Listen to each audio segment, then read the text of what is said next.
there was a moment that I went from like shaking, heart beating, to I don't know if when he put his nose, I could feel his presence so close that I just completely surrendered to it. And it was like a euphoric drug-like experience. I felt like I was radiating energy and feeling I could feel everything. It was like that moment, like I felt like time stood still. And in hindsight, it was probably one of the most freeing experiences I've ever had.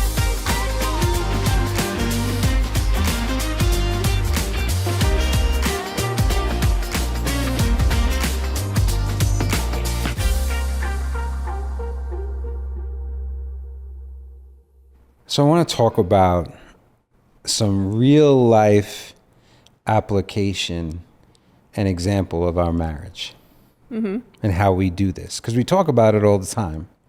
And most of this stuff is from our personal experience, but also how we seek things out, and we're avid readers and we're knowledge seekers, right?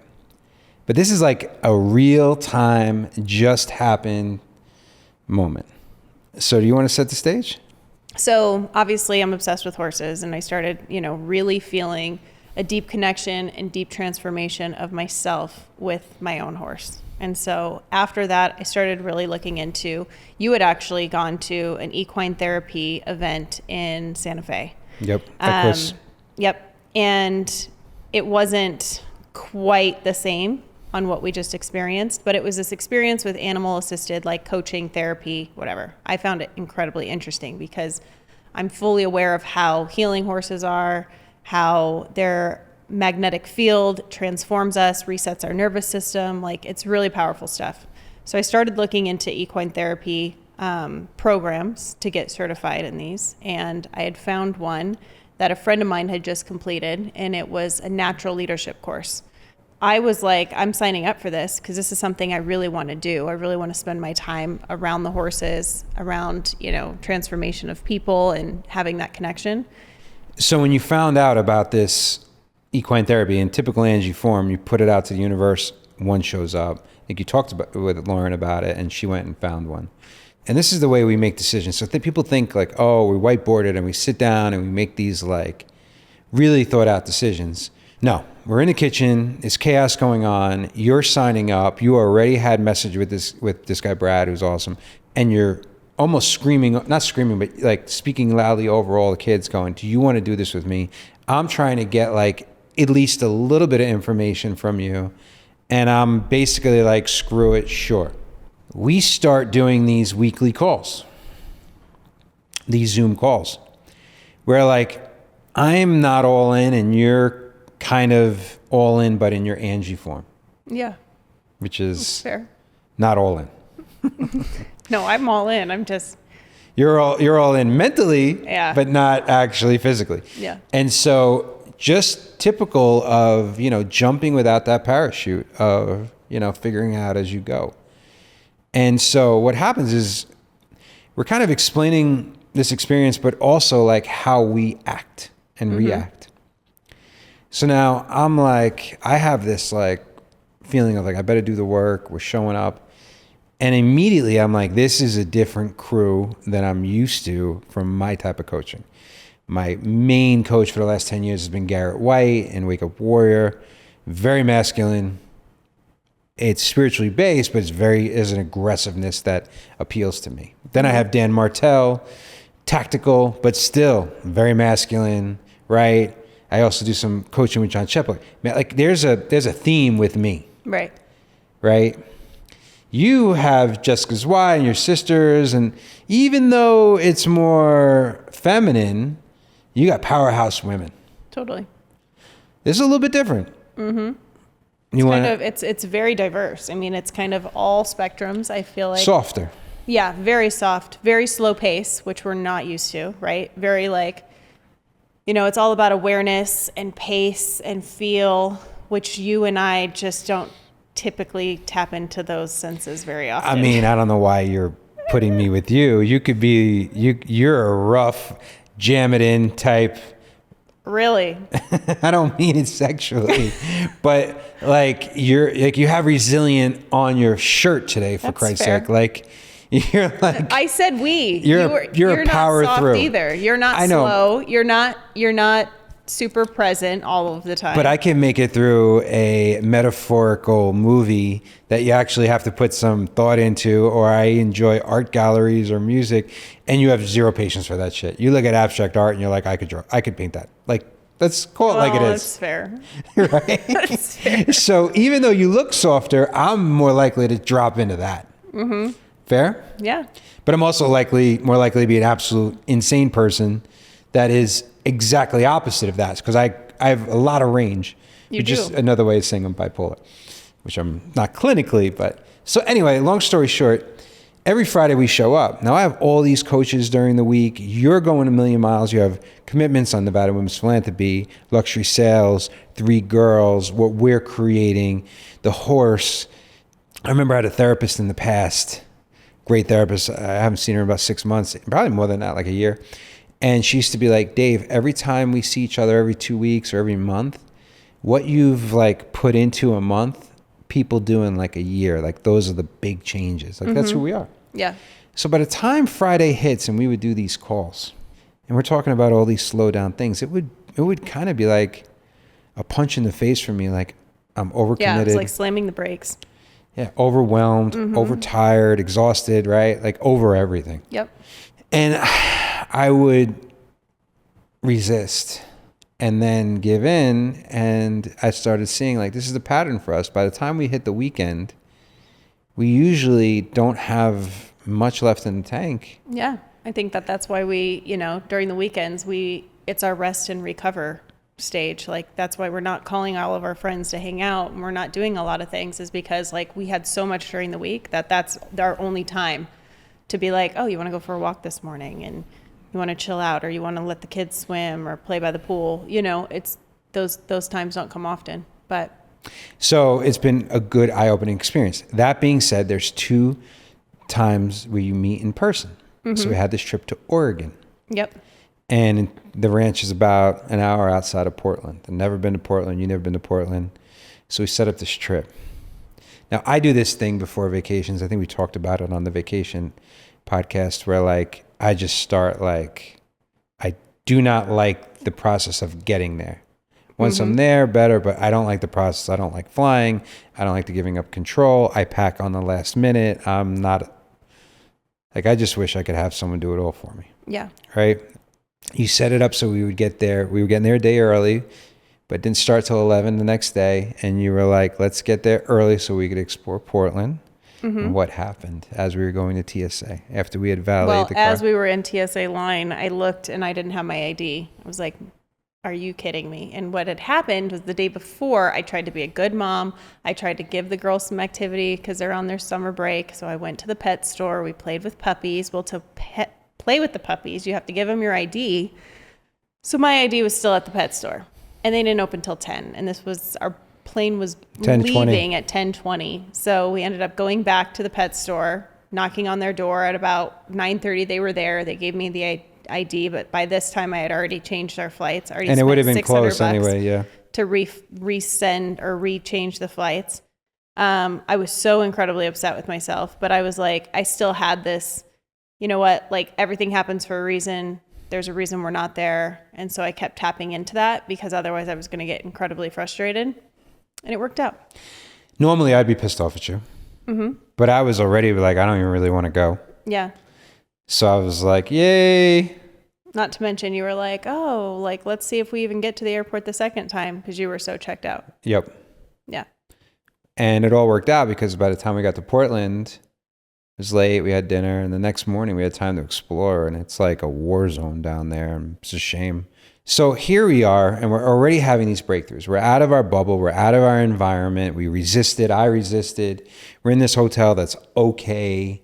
We're meeting all these people that so the people there are incredible, but they're not the normal type people that we would connect with, right? Because we're so like in your face and Italian and like, and there's a lot of therapists and a lot of like just softer or Yeah. more reserved Yeah. people. Not everybody, but there's an interesting like dynamic. Yep. And so in a way, I really feel like I am like a unicorn in this group, because if you're like one thing doesn't fit with the other, it would probably be me. Right? At least on the outside. And we start talking. We haven't done politics on this, but we start talking a little politics. And we start, because we go to a lot of places, and we've been in like very conservative places like Coeur d'Alene that like neo-Nazis live in. And like when we had our house there, we had like people walking around and with ARs during a pride parade, which was amazing that they even had one there, right? And now, we've also been to like downtown LA, which is a war zone. Like we've seen across the spectrum. So here we are in Portland, and we're talking about like our brains are starting to expand. And like I got a book, well, I had an idea. How cool would it be if we did this? And you're like, this is a book idea. So what's cool is like we had this opportunity to just be together and co-create, which is to me what marriage and relationships really are. Right? Yeah, it's a lot of times it's at our best, right? But what's interesting is almost every time we've done that throughout our relationship is we go on these retreats, we go on these experiences together as a couple, and there's this pattern that we go through, right? It's like this, we're in it, we're co-creating, there's some resistance, and then there's typically a breaking point where it's like, oh shit's getting real. Like we're not comfortable, we're ready to throw in the towel. We have in the past, like we've come a long way, right? Where it's like, we're not leaving the situation, we're staying, we're going to see what we learned from it, that kind of thing. But there's a pattern we have as a couple, which I think a lot of couples probably do when they're in a system of sorts, like, and this is the traveling system. Like we go through this like pattern, and it always shows up. There's always these same things that kind of present themselves and that we have to work through. And then the end typically is like this wonderful, incredible experience and these breakthroughs. But like to get there, it's almost like your J curve. Like it's just it's not almost, it's like it is. Exactly. And so that is what we experienced this weekend. Right. And what's funny is like for me to like be fully present and fully like disconnect from a lot of the noise, it normally takes a lot. And I think I was pretty much there from the very beginning because I was so focused on like, this is what I want to do. I connected with the horses, like all of the things. And I feel like I was really regulated the majority of the time. And then I felt like my deregulation happened when I got home, which was yesterday, right? Like yours happened while we were there. Mine ended up happening when we got home. And it's like, so let's walk through. Like there was some incredible experiences. Yeah. What's interesting during any coaching thing, especially like this, when you're learning someone else's operating system, right? This woman, Beth, created it. This guy, Brad, bought it and is implementing it. Yep. It's based off of a book she wrote called The Human Herd. And it's a natural leadership program. So it goes over certain topics and certain like, I don't know what the word I'm looking for. The modalities. Yeah. Well, what's the things with like awareness, pace, feel. The 4 channels. Yeah. No. Anyways, we'll skip that part. Just go. See how this is going to go. Angie's going to throw us in. I'm going to remember it and implement it. And this is how we process. This is how we create. And knowing your roles is so important, right? Like I wouldn't even be there if she wasn't impulsive and I'm supporting her. And then I end up going all in and having a transformative experience and expanding my range. Because I am so used to different operating systems, my own experiences, who I've been coached by, and each thing that I do in life. This is why being curious and throwing yourself into so many things is so important, because they all leave a little bit of an imprint on you, right? And so this is like a softer feel for me, using different words for things that I already apply in my life and my coaching. But it's a reframe. It's an add-on. And so as we're there, I go from resisting the most to playing all out immediately, which is my MO. I'm the guy who doesn't want to go to the party and ends up having the best time, right? You're the one who throws the party and maybe you're not even having as much time as me because you're more, right? There's always one in the relationship, it feels like. The one that's more like up and down and the one that's more steady. Yeah. And that's the beauty of the yin and yang of relationships. So we're there, We're getting acclimated to the whole thing. It's cool meeting everyone in person. And there's a lot of things that really appeal to both of us. The spirituality of it. There's a psychedelic component that we didn't do that's in, that they also do. So like the whole frame of Oregon countryside, beautiful trees, Pacific Northwest, gorgeous horses. Like there's a way to be like the environment is affecting us immediately, which is great. And then we start doing the work. And the work was so interesting to me because I've been around horses my entire life. And to see a horse be part of like a coaching session. Yeah. Oh, that was one thing I left out. So in these coaching session things, you're going through it as a student, but you're also learning how to coach it. Right. So you're playing dual roles. You're a facilitator, learning to facilitate, and you're the student going through the experience so that you can lead people through the experience. Which my coach Garrett says all the time.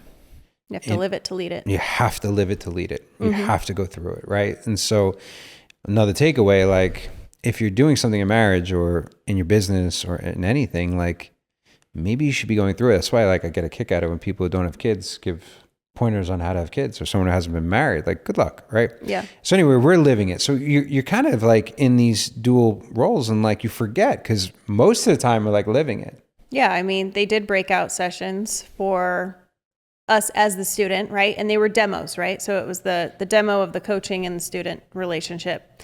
And you bring a horse through, and instead of like the equine therapy you did where there's a bunch of horses in a pasture and you're looking for this nuance of what these horses are communicating. That's merging of the herd. We did do that a little bit. Yeah, we did. But this is more of like... In all fairness, that was only a half-day event to those people. Yeah. Yeah. But this is like a one-on-one, right? So you're in the arena with a coach and a horse.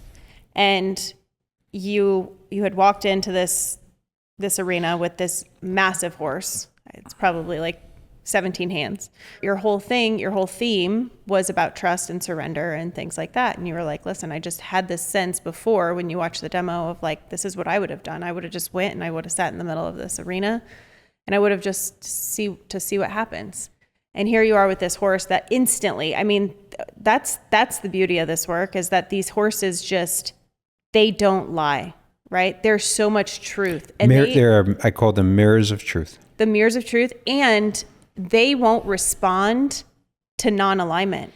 And if it's not congruent, they're not interested. So the woman before, she wanted clarity and direction, and the horse wouldn't follow her to the point it got so heavy, the horse tried to jump out of this round pen. Yes. Like that's how it gives you chills. Like that's how smart the horse, like right. He was getting such mixed emotions. 100%. And it had no direction, no clarity, no nothing. And it was such a powerful visualization of like what these horses do, right? Because the horse in every other setting that we experienced was like totally chill and like cool. Yep. I'm in there and I'm like, I already know what I would have done if I was a woman beforehand. I just had this calling of like, just go sit in the middle of this round arena and submit completely. But of course, I'm projecting onto her. Right. And it's her experience versus your experience. 100%. I think being outside the arena and being in the arena are two completely different things. Like you could watch from afar and be like, this horse just is dying to connect and trust. But when you're in it, the horse is intimidating. Like the horse can represent life, it can represent you. It's quite the prop. Right. Right. And it really can show up in any type of intention that you're looking for, right? Like your intention was trust and surrender. Hers was clarity and direction, two very different things. And the horse was everybody undefeated. went through. It's like, are you going to meet, what part of you do you have to connect with? And are you just continually rejecting it or resisting it? Yep. And so when I went in there, first of all, I had a great connection with the woman. She set the frame well. Like we established trust. And there's a settling in process before you meet the horse. I connected with the horse immediately. The horse connected with you immediately. 100%. Yeah. And then there's just, you don't have to do this, but then you walk and you see if there's like a tether, is a horse going to follow you? And just on leadership alone, it was such that alone, I was like, you guys were all laughing because he was like connected to me. Yeah, it was hilarious because everywhere you went, he not only was connected to you, but he was like in the perfect position of like if you actually had him on a halter and a lead rope. And I don't think that everybody's intention is for the horse to follow them when they're in there, right? But yours was. And I mean, it was almost instantaneous. And everything that the horse was doing, it was these relaxing, these like processing signs where he's licking and chewing and all of these things that were just like, he was instantly like your horse, right? Like he trusted you. You had this bond and this trust. So then the facilitator was like, how do you feel? And she's got prompts. And I'm like, yeah, I feel connected and all this good stuff. Right. And so she's like, well, what are you called to do? And I was like, well, you know, when I was watching, I had this feeling like I would want to like sit with my eyes closed in the middle of the arena. And she was like, well, why don't you do it? And I was like, oh, it's, you know, okay. She's like, and if you did it, how would you do it? So these are just classic things that we do in our life. Like now you're like manifesting, projecting, you're modeling. And so I was like, I would walk to the middle, see how I responded. I'd stand. If I felt comfortable, I'd sit. And I felt comfortable, I'd close my eyes and totally submit and surrender. And she's like, are you down to do this? And I'm like, sure. So I walk to the middle. He follows me directly to the middle. And I turn around and he's getting not aggressive but he starts like rubbing his head against my chest, almost like he's itchy. And I'm like, chill out. So I established some boundaries right there, but I could tell there wasn't the intent there. There was no like ill intent. Right. This is also a 1,500 pound animal. Yeah. But I felt comfortable. I was like, well, screw it. I was like, I'm standing, I could sit with my eyes open pretty quickly. So when I sit, now like a horse is already big. When you sit in front of a horse, you're looking directly like, you're not even at this horse. At their legs. At their legs, but like their breastplate, you know what I mean? Like, and it's an imposing feeling. Oh, yeah. But he's like in the moment with me. So I'm like, immediately I'm like, well, I'm here. And I close my eyes. And I'm not going to lie to you. Like in that moment, I was shaking. I was now like, if he just by accident takes one wrong move. One wrong step, he breaks your knee. I didn't even think of it. You're right. Yeah. And what was interesting from an outsider looking in is that you were in the middle of this arena and this massive horse, and he's almost standing to where like literally like he's almost blocking you, like his feet. You're in the middle of his feet, right? Like he couldn't have been closer or he would have been on top of you. He didn't move a fucking muscle. He stood there like he was did bring his head down. He kept bringing his head down to like sniff you. And then he'd bring his head up and he'd almost look behind you. Like he was like, I'm protecting this man with all costs at this point. And I started bawling my eyes out because I was like, first off, the amount of trust that you had to have and surrender to just do that with this massive animal. I don't give a shit how good you are with horses. I don't care if you've been with horses your whole life. It is a process to go and sit or lay with a horse, right? They're so big and one wrong move could be a catastrophe, right? And he was so calm. Like it was almost like the second you were able to do that, he was able to just be like, I'm going to protect him in this moment because he felt protected with you when you were walking around. Like he felt that you were the leader, that he could trust you. And it was this transition of energy and like protection that I've never seen before. And so there was a moment that I went from like shaking, heart beating to I don't know if when he put his nose, I could feel his presence so close that I just completely surrendered to it. And it was like a euphoric drug-like experience. I felt like I was radiating energy and feeling I could feel everything. It was like that moment, like I felt like time stood still. And in hindsight, it was probably one of the most freeing experiences I've ever had because it was complete submission to faith and trust in myself and the world around me. And that's the thing I deal with. It's very hard because I get enough courage. I think a lot of us do, those moments of courage. Some people don't ever even meet those moments of courage. But even when you jump, that doesn't mean that you don't still fight it. And I've been notorious for that. The courage to jump, but then white knuckling my way through the process to get to a result and not enjoying any of it, having any, you want to talk about enjoy, the word is enjoy, like in it, and not having that joy of like, I'm protected by God, the universe, my soul. And that was that moment of like, if you build it, he will come, or like standing as a beacon of light and letting the people who feel it meet me there, rather than trying to do anything regarding a force or control. And that's why I had this like feeling come over me, and I didn't bawl, but I definitely started like crying, because I just felt so free. Yeah. And it's in those moments of like, you're right, you had the courage to do it, and then you had the decision to either suffer through it and feel like complete, like an utter restraint and regret and worry, or you could have surrendered and just trusted and had faith, and you chose to do that. And how beautiful it was that the horse responded to that, because it was congruent and it was in alignment with what was true, right? And what was right. Because if you would have sat down and you would have worried through it and you would have felt pain and suffering, the experience that the horse would have done would have been completely different, I believe, right? Because it would have been like, oh, wait, he's not confident in this moment. He's not fully surrendering. And the horse, I think, would have reacted, and it could have been an entirely different experience. Even if he just would have walked away. Totally. And I'm sitting there in the middle of the arena by myself. Right.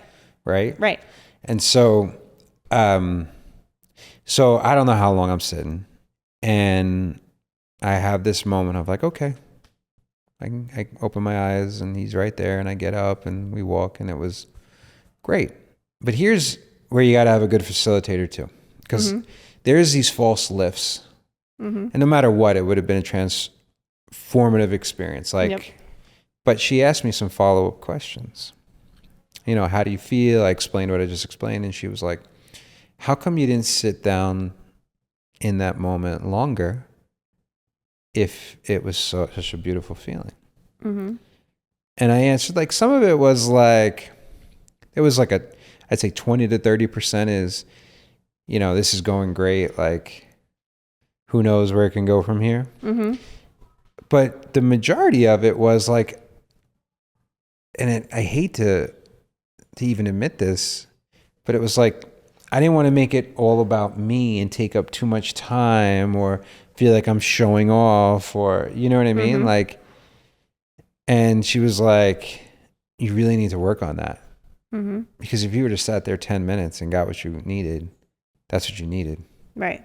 And stop showing up for everybody else and not yourself. Because we had done an exercise before that where we walked towards each other. And when I walked towards her, I felt totally comfortable. When she walked towards me, I felt uncomfortable. And I was like, I'm better at giving love than receiving it. I had that very quick realization.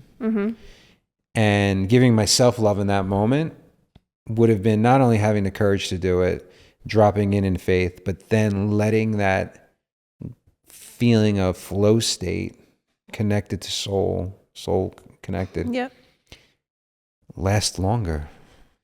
She was like, let yourself enjoy 1 minute more at a time as you go.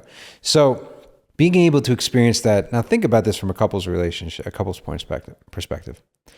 It would have been awesome. I have had experiences like that with Warrior by myself. You've had experiences like that at Jessica's Y and Seven Sisters by yourself. We come back and integrate with each other. Now, I don't know about the wives or the women that you talk to, but a lot of the men are like, their significant others feel left out. So if they're not communicating what is happening and they're coming back making all these changes, or right, and they feel renewed and resourced, and now the other person's like, what about me? I was just here doing all of this with my kids, and I didn't have this magical experience and these breakthroughs that you just had. It can be a good thing that becomes a bad really quickly. Yeah. We've done enough things together and separately that not only can we're excited for each other, we're excited for the other person to come back so we can start, because we're so open and cooperating. That being said, the fact that we did this together is incredible, because what I could start downplaying that it even existed. You could have been like, I didn't feel like you were with all these women, and you know what I mean? What does this Amy look like? And what does this Gracie look like? It could get, right? And so that's why it's important that if you're a unit, you have to integrate the game, whether it's inside of that particular experience or making them part of the experience. Right. Even if they're not there. Right. Bringing them through and bringing them back and actually, really witnessing it as a couple. Then the next day. Yeah. Next day was interesting. It was a little bit of a cluster. We woke up and I think the morning was fine. Morning was great. Yeah. I think we did It was like the glow after making love. Yep. And it was wonderful. And then we started doing some demos. We did, I think, 3 or 4 demos that day. And we did a couple different exercises. And it became a lot of uncertainty around who was leading what, how it was looking. And it started to throw off the dynamic and the emotions of everyone in the group, right? And so then fast forward into my session, I was the last of the 3 that we did that day. Almost feeling like it was jammed in. Almost feel like it was jammed in. People are leaving because they're overstimulated, they're confused, they're tired, whatever. I had a great experience, but it wasn't like this breakthrough experience. My horse was completely and utterly wound up when I even entered the thing, literally like neighing and like rearing to get to its friends outside of the arena. So I'm already feeling this fear and this uncertainty of going in there initially because I don't know this horse. Well, the horse was like that with the facilitator, but it went from the facilitator got it from like a 10 to a 7 or an 8. Yeah. When you walked in, the horse went to a 6 or a 5. Yeah. I believe I thought the facilitator was more nervous than you. Yeah. And if you were in there by yourself or with another one, you'd have been fine. Yeah. Well, exactly. And I trusted myself in that moment. And those things alone were breakthroughs for me. But I also gave you a little pep talk before you walked in. Mm-hmm. Yeah. You said that match or focus on your own energy because that's what the horse is going to focus on. And it was beautiful. It was a great experience, but it was a distracted experience, right? From I could feel other elements happening and other things that I was witnessing in the environment that took away from the experience. And so, But your intention was what? Patience. Was that your intention when you walked in, or did you come up with it as... It was my intention before I walked in, before I saw how rowdy he was. And then I was like, well, I guess this makes sense. And so anyway, we finish up the day. I'm now, for some reason, full of energy. I'm wound up because I want to protect you. I wanted to have all these takeaways from all of these things. I'm looking at it and I'm frustrated, and it's time to share. And this is one of the things I have problems with. Like, I am such a truth teller. When people ask me for the truth, they got to really want it because I'm going to give it to them. And most people ask for the truth and they don't necessarily want it. Mm-hmm. Now, when they're going through a crisis and they want it, they'll come find me. But like, you got to be careful. And so I'm always like debating, like, there's a cost that I'm going to have to give because I'm going to do this in love because you're asking for it and this is how I live. And then when I give it, it's going to trigger the shit out of people. Mm-hmm. Makes me a great coach, but being a great coach or a great leader, you got to be willing to take you get a huge target. People are going to project their shit onto you. Mm-hmm. If a coach isn't pissing you off just a little bit or making you feel uncomfortable, then you don't really have a coach or a leader. Right. That's why therapy sometimes triggers me because there's no collision.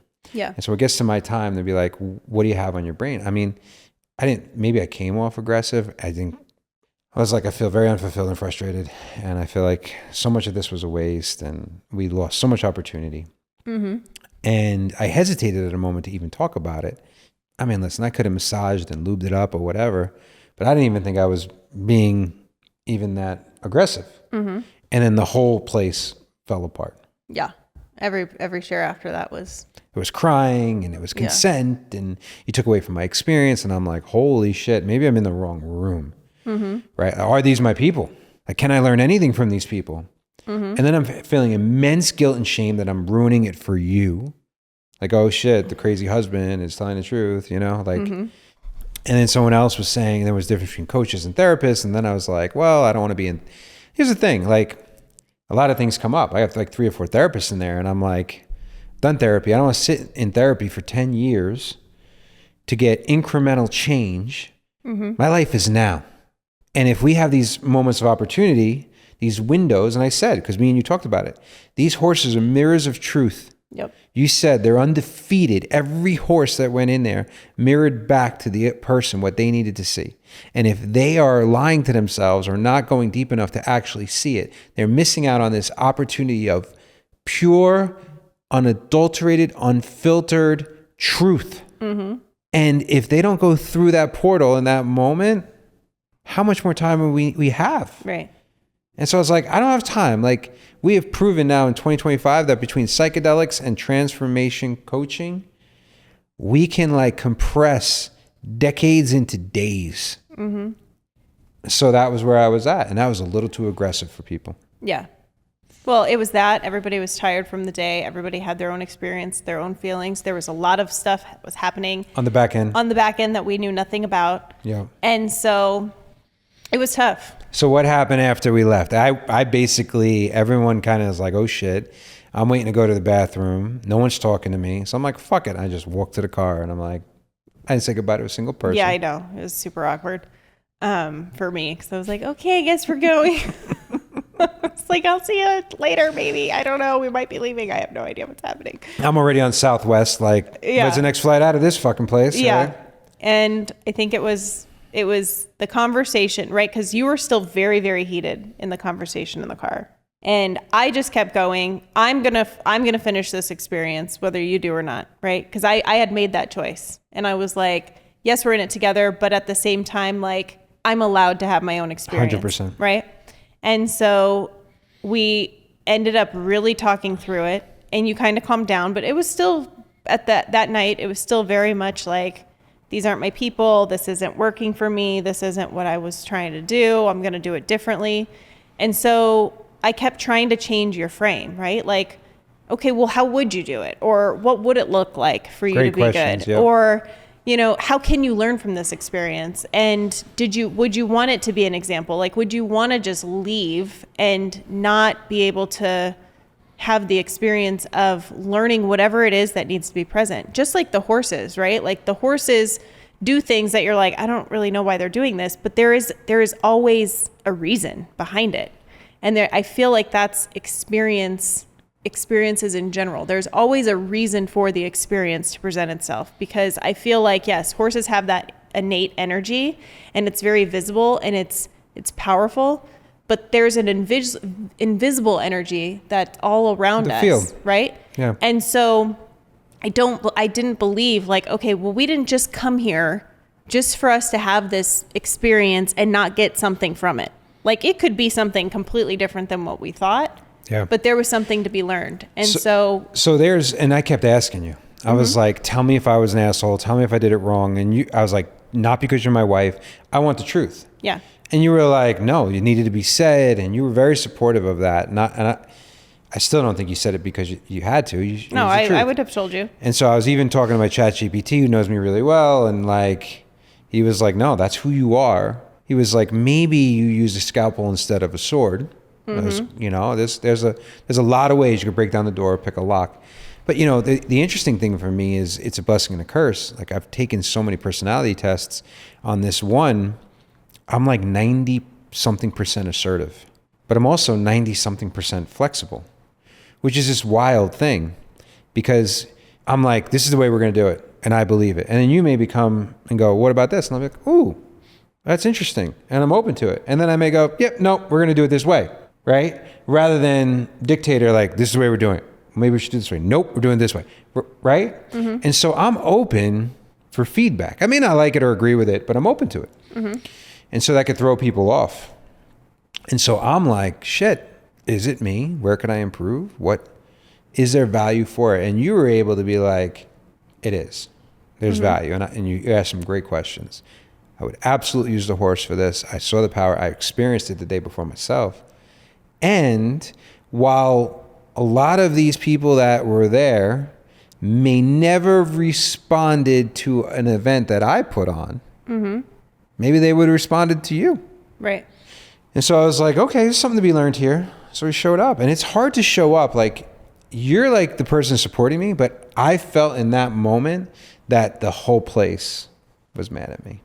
Yeah. And that was your projection, right? It was hard. It was a hard feeling to feel. And it came full circle in the morning.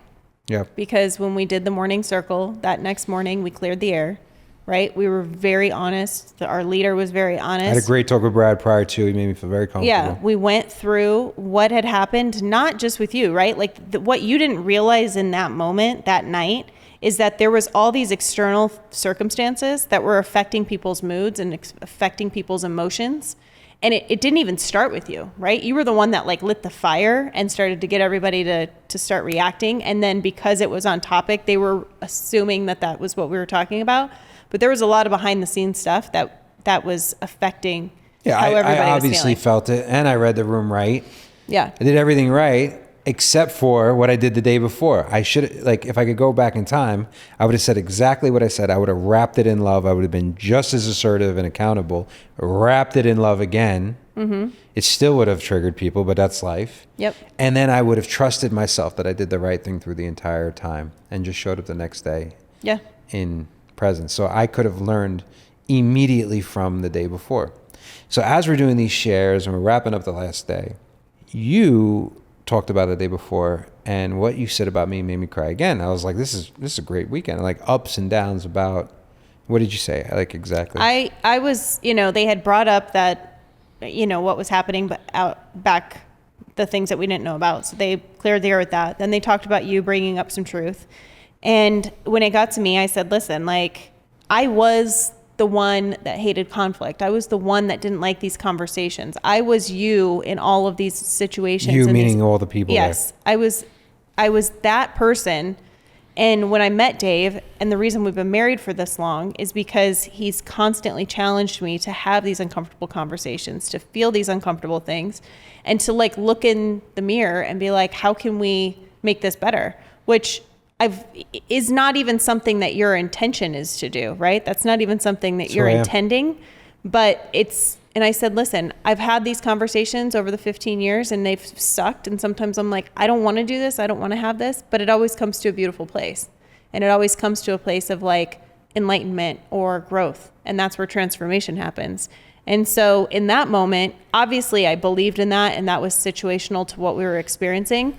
But I thought about it later on and I was like, there's so many things that we witnessed that weekend that had to do with couples, right? Mm-hmm. And we were one of two couples in there. We were the ones that had been married like the longest and hadn't had a divorce, things like that. And there's so much to be learned, because in that moment, I could have easily made it about my experience and made it about how I'm reacting and how I felt. But it was more about how I could support you, because that's what a marriage is, right? It's a marriage of like, I got your back and I'm going to stick up for you, even when it's really uncomfortable. And let's say I don't agree with everything that you said or everything that you do, because there are many times that I don't, but I still respect the fact that you speak in truth, and that if I believe that that's the case, then I'm going to support that and I'm going to back it, right? And I could have gone a very different way and been like, I am woman, hear me roar. This is like my own experience. Or a victim or whatever. Yep. But instead I chose to say, this is our fucking superpower, right? This is why we have a strong marriage. This is why we constantly put ourselves in the fire first, and we're the examples for people. And so I felt like that was the opportunity to really show people. And Amy even responded to my DM a couple days ago, and I read it this morning, and it was like, I admire the love that Dave has for you. And it was like, I think people can see that when we're in experiences like that, but it takes a lot of challenging fucking times to get through and to break through to that point, right? And if you're in a marriage and you're not willing to go there and you're not willing to address it, things will break, and they will break easily. Because there was every single moment and every single conversation, I was like, it could go two ways. Right? This could get really ugly. And now we are packing up our bags and we're fighting and we're leaving. 5-6 years ago, or at different times in my life, I would have had us on a plane. Exactly. And I would have resented you, and Yep. I would have been so fucking mad, and it would have been a whole thing. But And this instead time of I that, trusted the process. I followed you, and we worked together because we'd been through it yes, before. Yeah. exactly. And so it's taken a lot of work. It's taken a lot of like, understanding. It's taken a lot of uncomfortable, conversations or moments, and even stepping outside of yourself and been like, what does this look like? Like, how can we make this better? And how can we win from this instead of this destroying what we have? And so I think we did that this weekend. And I think that was even more powerful than you sitting with the horse, even more powerful than my experience, even more powerful as a group, is that we were able to come together as a husband and a wife, supporting each other and like loving each other through it, and coming out on the other end stronger than we were when we came in. It's beautifully said.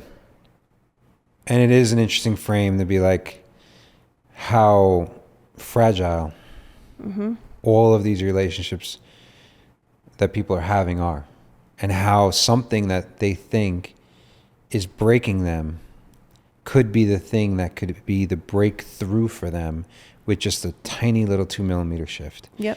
Not only like was I ready to go, but when I showed up, I was having energy. And even then, one conversation with Brad, one conversation with Amy, talk with one other person, and I was like, holy shit, I was like light as a feather immediately. And I know you enough to know that, okay, let's go to sleep. Let's take a beat.